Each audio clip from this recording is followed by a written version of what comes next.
The arrival. The sky over Earth was calm. It was a normal day. People were busy with their lives, working, driving, laughing, living. No one knew that everything was about to change. At 3:42 p.m., the first shadow appeared in the sky. It was not a bird. It was not a plane. It was something no one had ever seen before. A ship, black and massive, covering the clouds. The sun disappeared behind it. It made no sound, but the ground shook. People stopped in the streets. They looked up, frozen. Some screamed. Others pulled out their phones. More ships followed. One by one, they arrived in silence. 10, 20, 50 of them. They formed a circle in the sky. They were not from Earth. Governments across the world sent fighter jets to investigate. But as the jets came closer, they simply stopped in the air, like flies caught in ice. Then, one by one, they fell from the sky. No explosions, just silence. Panic spread. News channels everywhere reported the same thing. Earth was under alien contact. People were told to stay home. Cities locked down. Military bases went on high alert. Then, the message came.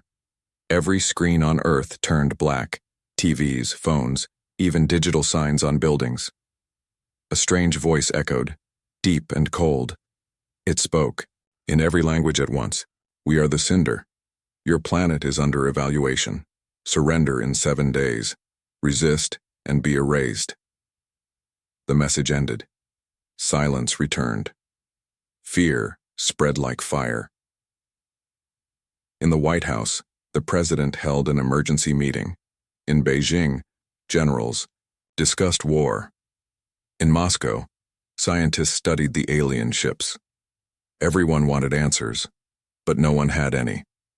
On the streets, people were confused. Some prayed, some cried, some got angry. Others simply waited. But not everyone was afraid.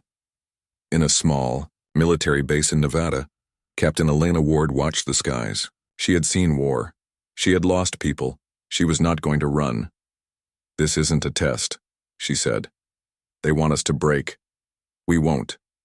Nearby, a young scientist named Raj Malhotra looked at a strange signal coming from the alien ship. He noticed a pattern, a code. They're watching us, he said quietly. Every move we make, every word we say. Thousands of miles away in a crowded city, a teenage girl named Sarah pointed to the sky and whispered, "We should fight back." Her brother laughed. "With what? Sticks and stones?" Sarah didn't answer. She just looked at the black ships with fire in her eyes. Around the world, small groups of people began to speak out. Soldiers, engineers, hackers, doctors, farmers, old and young. They didn't know each other, but they shared one thing. They refused to kneel. By day 2, some humans started organizing. Secret messages were passed, radio signals sent, plans made in the shadows, but the aliens were watching. On the 3rd day, an alien drone flew low over a village in Africa. It scanned people with a red beam. An old man stepped in front of it. He raised his hands. The drone paused. Then it moved, away. In an underground lab in Switzerland, Raj decoded more of the alien signal. He turned to his team. "They think we're weak," he said. "They think fear will break us. But what they don't understand is what humans do when we're afraid. We fight." Elena gathered a small team, soldiers, scientists, even a retired pilot. They called themselves the Line, a line that would not be crossed. "They came here to scare us," Elena told them. "Let's show them fear has no place on Earth." Day 4 arrived. Over New York, a giant alien ship opened. A light beamed down to the ground. People ran in, every direction. Then came the voice again. "This is your final warning. We are the future. You are the past. Choose peace or disappear." Back in Nevada, Elena stood in front of a camera. Her team had hacked into the alien broadcast signal. She sent a message back. Her voice was strong. Her face was calm. "This is Captain Elena Ward. We heard your message. Here is ours. We do not bow, we do not break. We are human. We stand together, the Mao. Broadcast cutout. In space, inside a dark room, an alien commander watched the human woman on the screen. He turned to his officers. They were supposed to surrender, he said. Another alien replied, They won't. The commander narrowed his eyes. Then we begin the cleansing. Back on Earth, people gathered in homes, bunkers, rooftops. Some were scared, but many were ready. The countdown had begun, and humanity was not going down without a fight, the first strike. The air was different now. It felt heavier, thicker, like something terrible was about to happen. People could feel it in their bones. The alien ships were still in the sky, unmoving, watching, silent. They had not attacked yet, but fear was already doing their job. Cities were quiet. Roads were almost empty. Supermarkets had been looted. Schools were closed. The world was holding its breath. Then on the fifth day, at exactly midnight, everything changed. It began with a sound, not loud, not sharp, just a deep hum, low and steady, vibrating through the earth like the growl of a sleeping giant waking up. In Tokyo, the sky turned red. In Cairo, the power went out. In Rio, drones appeared, black, spinning, scanning everything. And in Paris, a massive light beamed down from the clouds, and the first strike came. A column of white fire dropped from the alien ship. It touched the ground with no explosion, just pure light. And then, in a second, a 5-kilometer radius was gone. No buildings, no streets, no life. Just a smoking hole in the earth.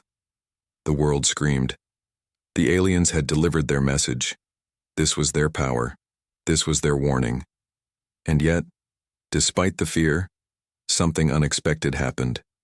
People didn't run. They didn't hide. They got angry. In an underground command center deep under Colorado, Captain Elena Ward watched the footage in silence. Her hands were tight fists. They're showing us what they can do, one soldier said quietly. No, Elena replied. They're showing us what they're afraid will become. Across the room, Raj Malhotra was decoding more alien data. The alien language was strange, mathematical, sharp like living code. But Raj was faster now. The spark's pulse had done something to his brain. He could feel it. I found something, he said. A command string. Zone 0. It's what they called Paris. What does it mean? Elena asked. It means they consider it clean now. Cleansed. Everyone went silent. Then a voice came from the back, a young analyst. But why? Only one city? Why not destroy all of us right now? Raj looked up. Because they're not here to destroy us. Not yet. They're here to test us. Test us for what? He didn't answer. Meanwhile, in orbit, inside the main alien command ship, a Sindar War Council was in session. The commander who had spoken in the last broadcast, his name was Veital, watched, Earth on a large viewing screen. Humans did not break, said his second-in-command. They are reacting with emotion. Not logic, Veital replied. They don't follow the path of submission. Their minds are unpredictable. A third alien, a strategist, looked nervous. Our species failed on Terra 6 because of emotional resistance. Is it happening again? Veital shook his head. Earth is still learning. We will make them understand. He pressed a button. A series of drones, black and insect-like, were launched from orbit. Their mission scan Earth for specific energy patterns. The spark is active. We must find its source. Back on Earth, in the Nevada Resistance Base, Elena and her team prepared for war. They had no idea how to fight ships the size of mountains, but they had one small advantage. Raj's code break. He had found a way to briefly jam the drone's communication. Only for a few seconds. But it was enough. We're going to steal one of their drones, Elena said. The mission team included Elena, lead, Raj, tech. A stealth expert named Marcus, a sniper named Kara, and Sarah, the teenage girl who had seen the spark they called the mission Ghost Bite. They moved at night under desert cover. The skies above shimmered with silent death. But they were shadows. They reached an open zone near a drone's patrol path. Raj activated the jammer. The drone froze in midair, like a pause button had been hit. Kara fired a net cannon. Marcus jumped on it and connected a hacking tool. "We're in," he whispered. "Pulling control. Now." The drone suddenly turned. Its lights changed, from red to blue. "It's listening to us," Raj said. They brought the drone back to base and opened it. Inside, what they found shocked them. It wasn't just machinery. The drone had something biological. Veins, a heartbeat, maybe even thoughts. "It's alive," Sarah said quietly. But more important, they found data, maps, signals, instructions. Raj stared at the alien map. "They have a target," he said. "What target?" "Greenland. An ancient structure buried under ice." They didn't know it yet, but that structure was part of the Spark network. Something ancient, human, and powerful. The aliens were trying to destroy it before humans reached it first. Elena gave the order. "We go to Greenland." But it wouldn't be easy. The alien ship over Greenland was the largest. That area was already under heavy drone control. Still, they had no choice. Before leaving, Raj unlocked one more code from the drone, a message sent from one alien ship to another. It said, "Humans have activated Level 2 memory. Behavioral patterns suggest they are shifting. If transformation completes, initiate full purge." Raj showed it to Elena. "What does it mean?" she asked. He looked at her serious. "It means they're scared." At dawn, something happened. No one expected. The stolen drone, still under Raj's control, spoke, not in alien code, but in perfect human English. It said only one thing: "They fear what you might become." The resistance awakens. The message from the stolen drone echoed through the hidden base in Nevada like a ghost's whisper. "They fear what you might become." Nobody moved. Nobody spoke. The words were clear, and they came from a machine that was never meant to speak human language.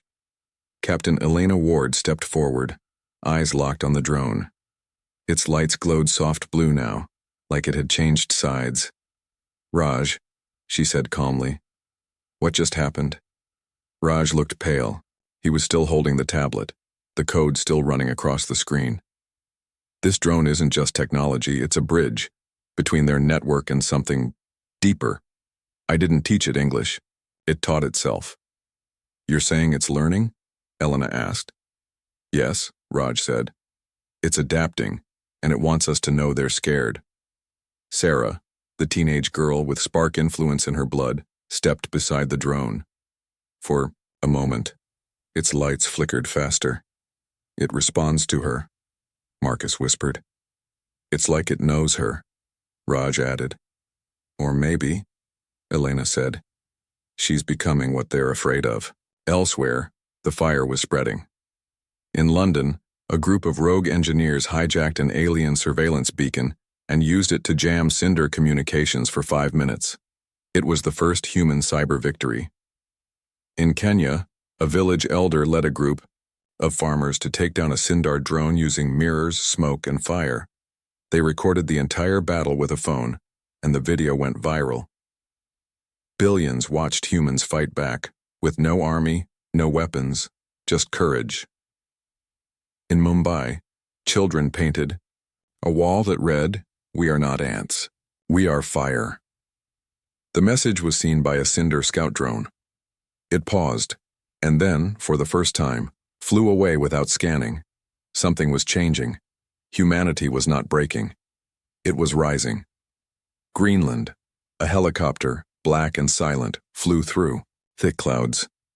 Inside were Elena, Raj, Marcus, Kara, Sarah, and a few more resistance members. They were heading toward the Spark site, buried under ice for thousands of years. The alien map had shown them the location, deep beneath the frozen land, inside a lost ruin from Earth's forgotten history. As they landed, the cold bit into their skin like knives, but no one complained. The sky was gray, the air was still. But far above them, the alien ship loomed, massive, watching. They moved quickly, using old tunnels from an abandoned military research base to go underground. Sarah felt strange. As they moved deeper, she could feel something pulling at her, not her body, her mind. They reached a massive ice wall. On it, ancient symbols glowed faintly. Elena looked at Raj. "Can you read this?" "No," he said, "but I think Sarah can." Sarah stepped forward slowly. Her hand touched the wall. The symbols flared, the ice cracked. Then, without warning, it collapsed. Behind it was a chamber filled with warmth and light. Even in the middle of frozen hell, this place was alive. They stepped inside. It was a spark node, a core of ancient human energy, built long before recorded history. Walls pulsed with light. The air hummed softly. Symbols danced on the floor. Suddenly, a voice echoed inside their heads. "You are late, but not too late." Everyone froze. "Who said that?" Marcus shouted, spinning with his gun. Raj held up a hand. "It's not speaking out loud. It's speaking through us, telepathic, through the spark." Sarah was standing in the center now. She wasn't scared. She was glowing. "You were built for more," the voice said. "You forgot who you were." They remembered. "The aliens?" Elena asked. "No," the voice replied. "Not aliens. Rebels. From a broken empire. They fear what you can become, because they once were you." The truth shattered everything they believed. The Sindar were not some ancient alien species. They were descendants of a lost branch of humanity, one that had evolved far away in another galaxy after fleeing Earth's destruction millions of years ago. They had come back, not as explorers, but as tyrants, to stop Earth from rising again. Outside, the alien ship began to move. The ground rumbled. A giant beam of heat began cutting through the ice. "They found us," Kara shouted. Raj began downloading everything from the spark node. "We don't have time," Marcus yelled. Sarah stepped back from the center. Her eyes were glowing blue. "Leave," she said calmly. "I'll hold them." "No," Elena snapped. "You're just a kid." Sarah turned to her, tears in her eyes but no fear. "I'm not a kid anymore." Before anyone could stop her, she raised both hands. The spark energy pulsed out of her in a wave, blue and white, like a supernova. The ice melted in seconds. The air exploded with pressure. Above them, the alien ship began to twist. Its shields failed. Its metal burned. It fell. Not in silence, but in a scream. The team escaped carrying the spark data. They left the site burning, but alive. Sarah was gone, or so they thought. Hours later, in orbit, Vital stared at the burning ship from above. His hand trembled. "She awakened," his aide said. "The process is beginning," Vital replied. "This is no longer an invasion. This is a war of survival. What shall we do?" Vital's eyes turned cold. "We call the others. The old empire. All of it. Back on Earth, all over the planet, humans began to receive the same message. Not from Earth, not from aliens, but from the spark. You are not weak, you were sleeping. Now you are awake. Rise." Echoes of the past, the sky bled fire. High above Earth, Cinder warships shifted their formation. No longer silent observers, they prepared for full assault. But deep within their command systems, fear crept like smoke through cracks. A human girl, Sarah, had destroyed one of their capital ships using only energy from a spark node. Something not even the Cinder elite could do. This was not evolution. This was memory. Memory of what humanity once was. In the Nevada Resistance Base, the air buzzed with tension. The spark data retrieved from Greenland was being decoded. Hundreds of resistance cells across the world were online now, working together. In one dimly lit chamber, Captain Elena Ward stood over a holographic table. Blueprints of old Earth cities lost to time floated above it. She wasn't looking at them. She was watching Sarah's last moment on loop, that burst of light, the calm in her voice, the silence after. Raj entered quietly. He carried a data chip and looked shaken. "You need to see this," he said. The message Raj inserted the chip into the main terminal. A hologram appeared. It was not Sarah. It was someone else, a man, old, dressed in strange armor, eyes glowing faintly blue. His voice was deep, familiar, almost human. "If you're seeing this, you have awakened the spark. My name is Kale Idris. I was human. Long ago, before the silence, before the divide. We were not always bound to Earth. We were stars." The room went quiet. Raj tapped a control. The hologram continued. "Long before your history began, humanity built an empire, not on Earth, but across the stars. We traveled faster than light. We reshaped worlds. We bent gravity, healed death, and mastered the spark. But with power came pride. Some believed they were more than human. Better. They left Earth, took the knowledge with them, created their own path. They became the Sindar, but they forgot something, what it means to fight with heart." The hologram showed images. Vast human cities among the stars, glowing with beauty. Then war, fire, betrayal. Sindar ships turning, on Earth. They feared Earth's truth, that even without machines we rise, even broken we remember. They destroyed the star bridges. They left us to rot. They called us the forgotten kind. But they made a mistake. They did not destroy the spark. They only buried it. Raj looked at Elena. The spark was not just technology, it was something else, something alive. It waits until the right human touches it. Elena whispered. "And Sarah was the first?" "No," Raj said softly. "She was the first in this cycle, but not the first ever. Africa, the cradle awakens, thousands of miles away, in the Sahara Desert, a group of archaeologists uncovered something under the sand, a buried city made of black stone. A giant door opened on its own when a boy touched it. Inside, symbols lit up. A second spark node. The Sindar Panicon, the command ship Vadar, Sindar Commander Vaital stood before a circle of holograms. Alien faces, Sindar generals and elders, looked back at him. "4 nodes have awakened," Vaital said. "Impossible," one elder snapped. "We sealed the Earth net long ago. Humans are adapting." "Rapidly," Vaital replied. "They are remembering." "Then burn them," said another voice. "No more warnings. Total cleansing." Vaital hesitated. His thoughts returned. To Sarah, to her eyes just before she released the spark. That energy wasn't just power, it was will. They weren't evolving. They were returning. He didn't say it aloud. Instead, he nodded. "It will be done." The resistance grows word of Sarah's sacrifice and the spark's return spread like wildfire. In South America, shamans spoke of visions. In Siberia, wolves gathered near an old meteor crater. Inside it, glowing crystals began to rise. In Australia, a child healed her dying father just by touching his chest. She said she heard the earth calling. Elena watched all of this unfold on satellite feeds. Hope was spreading, but also fear. The Sindar had started to attack spark sites. Silent strikes, flash burns, no survivors. "We need a united defense," she said. "We need to awaken all. The spark." "But how?" Marcus asked. "We don't even know how it works." "We don't need to understand it," Raj said. "We just need to believe it." Elena nodded. "Then it's time for humanity to remember who we were."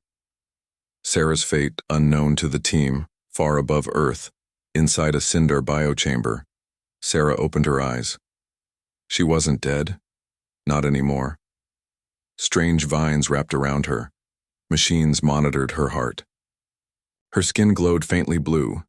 A Sindar medic stood nearby, confused. "She should not have survived that," he said. "She didn't," replied Vaital, watching from a distance. "The spark rebuilt her." But why?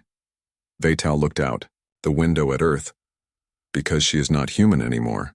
She is what comes after. The final message back at the Nevada base. Raj unlocked one final part of the spark recording. Kyle Idris appeared again. The Sindar will strike with fire, but fire shapes steel. They think you are soft. Show them you are not. Find the last node. It will awaken the storm. Elena leaned over the map. Her finger landed on a spot in the Pacific Ocean. An underwater trench. No nation owned it. No one lived near it. But the spark pulsed from it. Faint, but alive. The last node, she said. And after that? Kara asked. Elena's eyes burned with fire. After that, we show them why the stars once feared us. The spark ignites. The ocean was calm, deep, dark, and endless. But far beneath the surface, in a trench untouched by man, the last spark node opened its eyes. No sound. No light. Just a heartbeat. And with that silent pulse, Earth changed. Forever. Nevada Base, 0321. AM Captain Elena Ward stared at the monitor. Her eyes were red from lack of sleep, but her focus was razor sharp. Raj stood beside her. His hands shook slightly. He had just picked up the signal, low frequency, almost hidden. It's the last node, he said. It just came online. Marcus leaned over the table. What now? More light? More memories? No, Raj said. This is different, Kara pointed at the map. Red dots were spreading across continents, alien ships moving fast. They know, she said. They're going to strike before we reach it, Elena whispered. She looked up, her face grim. We go now. But we have no ship. Marcus argued. We do now, said a voice behind them. Everyone turned. It was Sarah, alive. Changed. Sarah, reborn. She stood in the doorway, calm and glowing faintly with a soft blue aura. Her hair moved slightly as if touched by invisible wind. Her eyes were no longer normal, they shimmered like starlight. Nobody spoke. Elena took one slow step toward her. Sarah. How? Sarah's voice was soft, but powerful. They tried to erase me. The spark wouldn't let them. Are you still you? Raj asked. She nodded. I remember everything, more than before. And I brought a gift. From the hallway behind her, a small Sindar vessel hovered into view. Alien design, sleek, silver, but modified. Rebuilt. With human hands. Raj stared. How did you fly it? Didn't fly it, Sarah said. It listened. The first retaliation. They took the ship and headed for the Pacific Trench. As they flew over the ocean, Sarah touched the ship's control panel. Her energy synced with it. Blue veins of spark light ran through its systems. This ship is part of the Spark Network, she said. It was built by our ancestors before the divide. The Cinder stole the design. Elena leaned forward. Then let's take back everything they stole. As they approached the trench, alien cruisers appeared on radar. 2 massive ships guarding the last node. No more hiding, Elena said. Let's give them something to remember. Sarah smiled. She opened her palms. The spark lit the sky. Battle in the deep, under the ocean, the Sindar ships launched torpedoes. But Sarah didn't move. She closed her eyes and focused. The water around their ship shimmered. The torpedoes stopped. In place, and then exploded backwards. Marcus cursed. She's a weapon now! No, Raj whispered. She's a key. The Sindar cruisers began to fire again, this time with plasma lances. But Elena pushed the ship downward, straight into the trench. They reached the node, a massive stone structure glowing deep orange. Sarah touched the main control spike, and the trench lit up like a sun. Across Earth at that exact moment, every spark, node around the world pulsed. A signal connected them. From the Amazon jungle to the Himalayas, people collapsed, then rose, eyes glowing faintly, hearts racing. Farmers, children, soldiers, prisoners. Each of them heard a voice in their mind. You are not the weapon, you are the storm. Rise. Resistance cells received the same message. Even Sindar drones started malfunctioning, some switching sides, others exploding. In space, Vatal watched in horror. They've linked the network, one Sindar engineer said. Impossible, another added. They don't have the knowledge. They are the knowledge, Vatal muttered. It's already begun. The spark wave. The spark created something new, a global pulse of memory and will. Humans began moving in perfect sync, across borders, across language, across fear. Every country, every city connected. They called it the spark wave, and with it came invention. In New Delhi, a mechanic built a plasma cannon from scrap.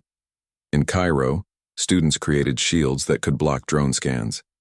In Texas, a woman with a spark glow in her blood lifted a 20-ton gate with her bare hands to save her town. The spark didn't make people superhuman. It just reminded them what it meant to be human. The Cinder break ranks. Inside the Cinder warship Varkas, a Cinder commander named HFY stood before a hologram of Sarah. She is no longer human, he said. No, replied a second. She is what we were, before we fell. Some Cinder were beginning to feel something unfamiliar. Doubt, fear, even regret. HFY stepped out of formation. If we stay, we die. He turned off his weapon systems. Other ships began doing the same. The Sindar Empire was not falling from force. It was cracking from within. The gift of fire back in the trench, Sarah placed her hand on the heart of the final node. It flared. Not just light, but memory. Everyone on Earth felt it. A glimpse, a flash. Humans in space long ago. Living among stars. United. Brilliant. Then, betrayal. Loss. Silence. But not defeat. You were not born to kneel. You were born to rise. And when you rise, even gods tremble. Final scene. Elena looked at the map. The spark wave was active. Millions were awakening. But the war wasn't over. She turned to Sarah. What's next? Sarah's eyes looked up, past the clouds, past the stars. There's one more thing left, she said. What? Sarah smiled. We go to them. The final storm. The stars above Earth shimmered with a quiet, ancient light. But on this night they did not shine alone. Earth had awakened, and it was sending a message back into the galaxy, not with words, but with will. Nevada Base. Mission Control Captain Elena Ward stood before a massive screen. Behind her, engineers and spark-linked tacticians worked fast, building plans from nothing, combining human instinct with spark memory. We have only one shot, she said. Raj stood beside her, tired but focused. He was holding a glowing data chip, an alien drive stolen from the fallen Cinder cruiser. They never expected us to connect the nodes, he said. They thought the spark would die underground. They forgot what Earth is, Elena replied. A forge, above Earth, orbit zone.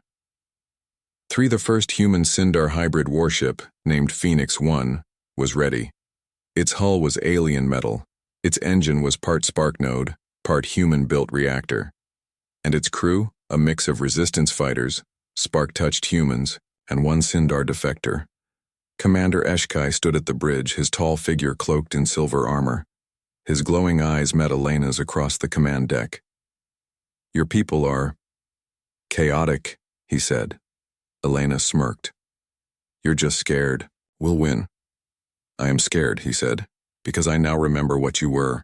Operation Starfall. The target. The Cinder command beacon orbiting Jupiter's dark side. It wasn't just a station. It was a control tower, sending orders to every drone, ship, and planetary fleet. If it fell, the Cinder would lose their unity. They would become noise. Fractured. We don't need to destroy their empire, Elena told the team. We just need to break their voice. The Launch 4 ships lifted off from Earth, each powered by spark energy and crewed by humans who had volunteered, knowing they might not return. As they rose through the atmosphere, the skies above Earth flickered. People stood on rooftops. in 9 fields, in cities, watching. Some raised their hands to the sky, others whispered prayers. A child in Tokyo pointed and said, "Look, the stars are coming back. Sindar Command, Jupiter Orbit Commander." Veital stood on the main platform of the beacon. He stared into space, watching the human ships approach. "They are faster than expected," one officer said. "They are not faster," Veital replied. "They are more determined." The officer paused. "Should we prepare the dark beam?" "No," Veital said. "Let them come. Let them see what they've begun." The attack begins. Phoenix 1 reached the outer rim of Jupiter's orbit. Sindar drones closed in, hundreds of them, forming a wall of steel. HFY stepped forward. "I will speak to them," he said. He opened a channel to the Sindar fleet. "This is Commander HFY. I have seen Earth. I have touched the spark. We were wrong. These people are not broken, they are whole, and I now stand with them." Some drones froze, some broke formation, others launched forward, screaming through space. "They still fear," HFY said, "but they haven't remembered yet." Elena nodded. "Then let's help them remember." Humanity's first space battle. The ships dived into the drone swarm. Elena gave orders like a conductor leading music. Spark-touched pilots moved in sync, dodging, striking, thinking as one. Raj used spark energy to scramble drone code mid-flight, causing Sindar fighters to crash into each other. Sarah, now fully awakened, sat in the heart of Phoenix 1, stabilizing the spark core with her own body. She guided the ship with her thoughts. It wasn't just war, it was rebirth. Inside the beacon, Veital watched the beacon's shields begin to fail. Sindar officers screamed for commands.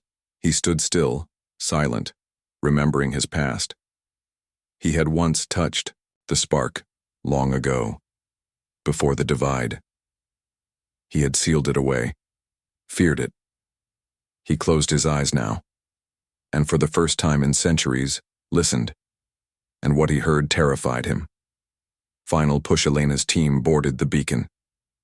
Gunfire echoed in zero gravity. Sindar elites fought with glowing blades and psychic force. But humans had changed. One soldier, just a farmer from Argentina, took down 2 elites with nothing but a shovel powered by spark metal. In the command center, Veital stood waiting. Sarah walked toward him. "You're too late," he said. "The beacon is built from cinder core stone. You cannot destroy it." Sarah didn't stop. "I'm not here to destroy it," she whispered. "I'm here to rewrite it." She placed her hand on the central node. A shockwave pulsed through the beacon. All systems went dark. Then, blue light. The galaxy hears Earth. Again, the beacon activated. Not with cinder code, but with a human signal.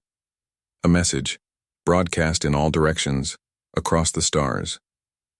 "We are Earth. We were asleep. Now we are awake. We remember who we are. And we are coming home." The cinder. Fall across the galaxy, cinder fleets began to lose power. Some ships turned against their commanders. Others went silent. The empire, built on fear, began to crack, and behind that crack the old light returned. Back on Earth, in the Nevada base, people cheered. In the Amazon, tribes danced under glowing trees. In a hospital in London, a baby was born. Eyes already glowing with spark. Raj sat alone for a moment. He looked up at the stars and whispered, "They didn't just wake us up. They reminded us why we burn. Tremble, for they are human. This is the climax. Every seed planted, every moment of sacrifice, every drop of fear, it all ends here." In this chapter, Earth faces the true cinder weapon, uncovers a galactic secret buried for eons, and makes the entire universe tremble. Not because of power, but because of what it means to be human. Written in third person, in simple, cinematic English, and filled with emotion, awe, suspense, and truth. The silence before the storm. Earth was quiet. For the first time in weeks, the skies were clear. The Sindar ships had vanished, their fleets broken, their command beacon hijacked. People danced, sang, wept, celebrated. But Captain Elena Ward didn't smile. She stood alone in the Nevada base, watching a black dot on the edge of the solar system. Is it moving? Raj asked softly. Yes, she said. Straight toward us. How big is it? Elena didn't answer, because she didn't know. Cinder's last secret, protocol. Nemesis in deep space, far beyond Neptune's orbit, a structure the size of a moon-activated, the Sindar called it, Nemesis Core, built long ago before the divide. A weapon so powerful it was sealed even from their own commanders. Only one command unlocked it. If Earth remembers, erase it. The return of fear inside Phoenix 1 orbiting Earth, Sarah felt it, a cold pressure across space. Not emotion, not anger, just intent. They're not sending ships, she said. Raj's face went pale. They're sending something else. Nemesis. Awakens. The core didn't move fast, it didn't need to. It was ancient, alive, and it remembered the war, not just Cinder versus Earth, but the war before history, when Earth's first civilization had nearly unmade the stars. The spark was not created. It was left behind, a lock on a door. Earth had once tried to open. Nemesis was the key that was never supposed to turn again. Decision at the edge. The leaders of Earth gathered. Some wanted to run, flee to Mars, underground, the moon. But Elena stood tall. No more hiding, she said. If Nemesis is what they fear, then we face it. HFY, the Sindar defector, stepped forward. You don't understand, he said. Nemesis doesn't destroy worlds. It destroys memory. It erases what makes you human. Sarah looked at him. Then it's already failed. The mother code as Nemesis entered the solar system. Its presence shut down satellites, drones, even spark signals. Earth's systems went dark. All screens blank. Except one. In the Nevada base, an old spark terminal lit up. A message appeared in ancient human code. Only Sarah could read it. Child of fire, Nemesis is not death, it is judgment. You must choose. Burn it, or become it. The impossible choice. Raj discovered the last spark code, hidden deep in the final node's memory. It was a control signal, a one-time key that could override Nemesis, but it came with a price. To use it, the spark would have to burn itself out. Everywhere. No more power, no more gifts, no more awakening. They would win the war, but humanity would return to silence. We'll forget again, Raj said. We'll go back to being lost. Elena looked at him. No, she said. We won't forget. Not this time. Because now, the truth lives in us, not in the spark. Sarah touched the key, and Nemesis stopped. The final stand. But Nemesis wasn't just a machine. It shifted, unfolded, and revealed what it had hidden for 1,000 lifetimes. A being. Not alien. Not Sindar. Human. Kale Idris. The ancient spark guardian. But twisted, changed, trapped in Nemesis. He had sacrificed himself long ago to bind the spark. And now part of him had become its jailer. He opened his eyes. Cold, white, empty. You should not have awakened, he said. Sarah stepped forward. No, she replied. You should not have been left alone. The voice of Earth, every human who had ever touched the spark felt it. Farmers, children, pilots, engineers, survivors. They spoke in unison through the signal stolen from Nemesis. We are not a mistake. We are not a threat. We are the spark, and we choose to live. Kyle hesitated. His eyes flickered, his voice trembled. I remember, and then, for the first time in 1,000,000 years, Nemesis bowed. After the storm, Sarah released the key. Nemesis, powered down. Its systems fell silent. The spark faded from the sky, from machines, from the veins of those it had touched. But no one cried, because humanity had not lost it. They had become it. 1 year later, the stars were open again. Earth was quiet, but not small. New ships flew through space built by human hands, not to conquer, but to return. Return to the forgotten colonies. Return to the broken ruins. Return to the stars they once called home. Final message. From Earth to the Galaxy A transmission. Sent on all frequencies, not a threat, not a warning, just a voice. Sarah's voice. We were forgotten. We were broken. We were burned. But we stood. We remembered. We rose. And now, to those who still hide, tremble. For they are human.